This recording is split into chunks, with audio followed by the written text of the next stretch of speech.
मला वाटतो मित्रांनो आज नागपूरमध्ये पाऊस पडू शकते, कारण की पावसाचा मोसम वाटत आहे. आणि हे बघा मोसम ढगाळ बनलेला आहे नागपूरमध्ये. आणि मी आता इकडेच थांबलेलो आहे बस स्टॉपवरच. माझ्या मामाच्या इकडे जायला निघालो होतो. बस स्टॉपवरच थांबलेलो आहे, गाडी काही मिळाली नाही आहे. बघा इकडे ॲटो स्टँड बस स्टँड आहे, इथेच थांबलेलो आहे. बस काही मिळालेली नाही मला. आणि पावसाचा मोसम बनलेला आहे मित्रांनो. बघा इकडे बस स्टँडवरच आहे मी.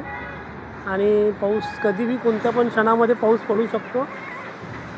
तर सांगू नाही शकत. पावसाचा मोसम बनलेला आहे आता इथं, आणि कधी पण पाऊस पडू शकतो मित्रांनो.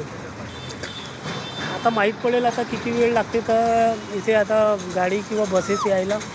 इकडे काहीच अवेलेबल नाही आहे मित्रांनो. थोडं इकडे इथचा जो नगरसेवक आहे किंवा कोणी अध्यक्ष असेल ह्या गावाकडे थोडं लक्ष दिलं पाहिजे. थोडंसं इकडे थोडं बसेसची थोडीशी सेवा सुविधा लोकांना करून दिलेली पाहिजे. कारण की लोकांना इकडे त्रास होतो. लहान लेकरं, लहान मुलं बाळं राहतात. गरमीचा वेळ आहे, पावसाचा वेळ आहे, आणि इथे बसस्टॉप पण सुद्धा नाही आहे. तर माझी अशी इच्छा आहे की इथचा जो नगराध्यक्ष किंवा नगरसेवक जो पण असेल त्यांनी थोडं ह्या गावाकडे लक्ष दिलं पाहिजे आणि थोडासा बसस्टॉप बनवून दिलेला पाहिजे इथच्या लोकांना. कधी पाऊस आला, कधी ऊन आहे, तर अशासाठी त्यांना म्हणजे उभं राहायसाठी, कमसे कम नेमकं उभं राहायसाठी तरी थोडंसं जागा राहायला हवी. कारण की बसेससाठी लोक उभे राहतात, वाट पाहतात, तर जागा नाही राहत मित्रांनो. तर यासाठी कसं म्हणजे बसेससाठी जागा वगैरे राहिली पाहिजे त्यांना उभं राहायसाठी.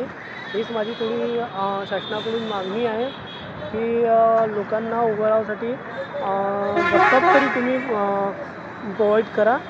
आणि तसं उन्हीमध्ये लोक उभं राहतात ना, इतकी कडक ऊन आहे. कधी पाण्याची शक्यता, पाणी आला तर पावसामध्ये लोक उभे राहतात. तर थोडं बसस्टॉप त्यांनी नेमकं बनवून दिलं पाहिजे लोकांना.